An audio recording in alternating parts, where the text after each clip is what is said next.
So how did fashion form me? I think that's the question. Fashion not only formed me, but it groomed me, it taught me, it broke me down. um, it shaped me. Um, the question, I guess you said, was fashion. How did fashion form me? Fashion is one of those things that you can never get too used to. And as we know it, fashion is always changing. It's always evolving. And so that's one thing I had to learn. One thing about me is that I'm pretty consistent with what I like.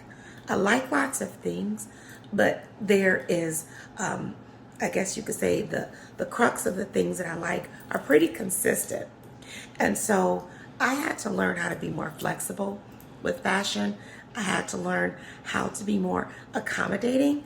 Sometimes styles, fads, and trends would change, and I would have to kind of like let go of the things that I liked and really listen to what my customers liked. That was tough for me because as a designer, you want to express yourself. You want to, share what you love with the world. And there's nothing wrong with that. But if you're going to be profitable and if you are going to actually have a growing customer base, then you definitely want to pay attention to what your customers are saying. And that's something that fashion really, really taught me, was to listen, to understand what people are saying to you, to really, really understand the lifestyle of the woman that's wearing my pieces. For a long time, I was just designing what I liked. And luckily, women happened to like it. But things changed, and women wanted more. They wanted more from me. They wanted different from me.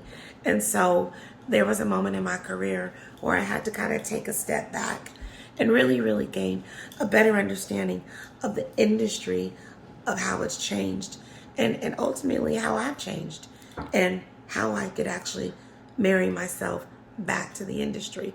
So I took a small sabbatical. My father had passed during that time.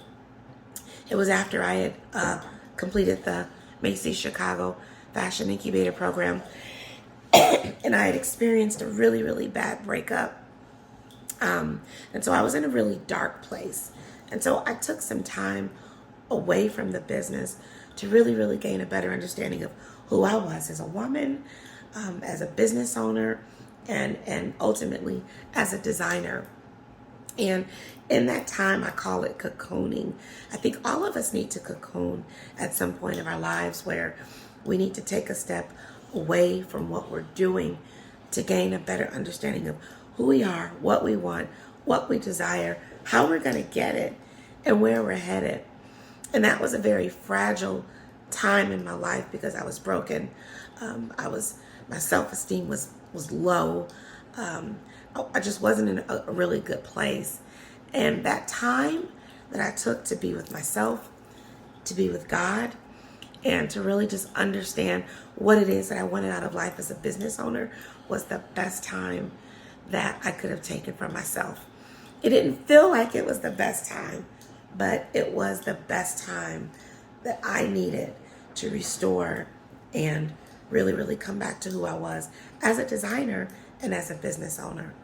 And I think through those dark moments is when fashion truly formed me. It truly formed me. As a business owner, you have to set that reset button sometimes.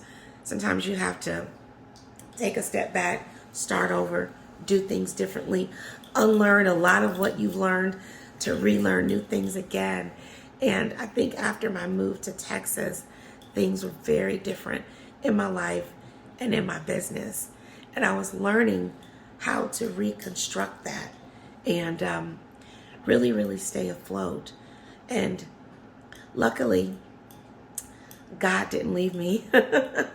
He didn't leave me. And fashion didn't either. And so I came back to what I know and what I love after cocooning. And I allowed fashioned to really form me. My walls were down at that point. I was an open vessel. And I said, wherever the wind goes is where I'm headed. If it feels right, then it is right.